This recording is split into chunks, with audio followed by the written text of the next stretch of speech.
My film student kept filming the same dead tree. I found out why. Last semester, a film student named Jacob submitted a video that made me so horrified that I had to call the dean at 1 a.m. She advised me to turn the clip over to the police. I teach filmmaking at an art college in Maryland. During the COVID lockdown in late 2020, my filmmaking course was online. My usual first assignment would have the students go out and film any setting.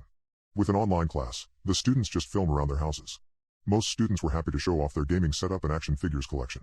A student named Jacob put his camera on a tripod and filmed a dead oak tree in his backyard for about 5 minutes. I asked him to film some close-ups. He replied that he was too afraid. For continuity editing, I normally have students film a chase sequence or a snowball fight.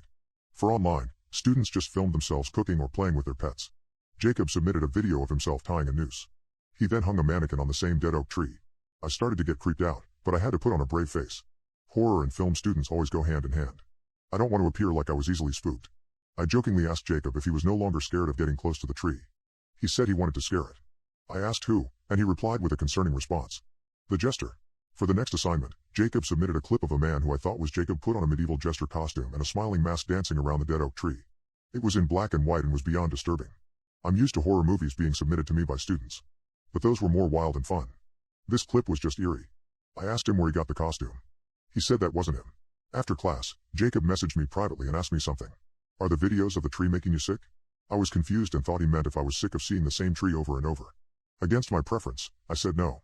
If he found a muse which inspired him, then he should stick with it as long as he can. It felt like the right thing to say at the time. I found out from other professors that Jacob began incorporating the dead oak tree into all that he did. In photography class, he retouched a photo of a car crash onto a photo of the dead oak tree. In digital illustration class, he drew the dead oak tree with a bunch of dead animals hanging from it. Other students noticed Jacob's obsession with the dead oak tree as well and started talking to me about it. An aspiring YouTuber named Matt asked me if he could submit a Let's Play for an assignment. I normally would say no, but because everybody was in home isolation at the time, I thought, why not? Just add a lot of narration. Matt then invited me to watch him play a game.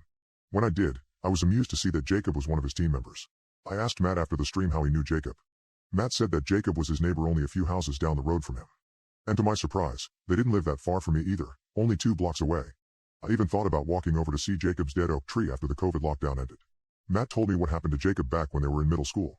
Jacob was home alone and a man knocked on the door, telling Jacob that he used to live in that house. The man asked his father to build him a treehouse, and just when the father was about to finish it, he fell from the tree and broke his neck. It's been over 2 decades since he moved away, and the man told Jacob he just wanted to see the oak tree again. Jacob didn't let him inside but said that he can go around and look at it in the backyard. Jacob played video games until his parents came home, where they found the man in a full jester costume dancing around the tree. The semester after, in early 2021, Jacob wasn't taking any of my classes. He had a new professor, so I decided to video his teacher to talk to him. He told me that one of his assignments was to light up a night scene, and Jacob just filmed a handheld POV shot of him circling around a tree with a flashlight. She told me that the tree in the video was not a tree in Jacob's backyard. He said it was a tree in my backyard. I didn't even end the video call. I just sprinted out onto my balcony to take a look at my tree, and then took a look at the footage again. It was. I was so frightened I could throw up. I video called Jacob immediately. I asked him to turn on his camera so we could talk face to face. Without sounding angry, I asked him why he was in my backyard. He explained that he cut down his dead oak tree last semester. The dead oak tree that was featured in his work after that had always been my tree. I just realized that none of his works that featured the tree after my class was a video. Jacob used the photo of my tree he found on my Facebook profile. Jacob said that an entity wearing a jester costume had been sneaking into my backyard, slowly killing my tree. Entity? What did he mean?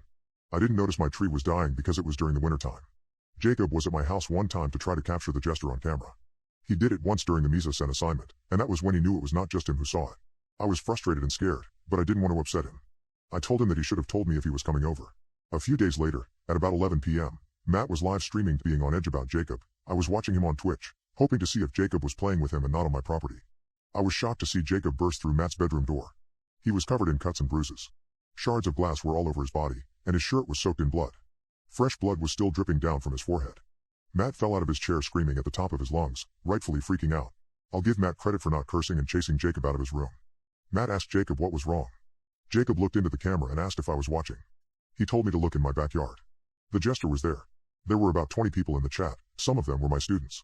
I mentioned a dependable student in the chat, asking her to call 911, and told Matt to render basic first aid for Jacob. I went outside to look, and I was shocked to see a car crash into my tree. I didn't hear anything because I was wearing headphones, and apparently, none of my neighbors did. I couldn't even see the car until I turned on my backyard light. But the crash was a big one. The car was totaled and there were shards of broken glass everywhere. Nothing was on fire. The car's engine was not on. Just when I was about to call the police, I got a notification that someone had uploaded a large file to our department's file storage. I opened it, and it was a video clip said to be uploaded by Jacob's username. It showed Jacob placing a camera on the backseat of his car. He turned from his driver's seat and stared into the camera. My mouth was wide open when I saw another person in the passenger seat, wearing a jester costume. Without turning back around to face forward, Jacob, still looking into the camera, just stepped on the gas and crashed into my tree. As the crash happened, I could see the jester's unmasked face in a split second. It was not human.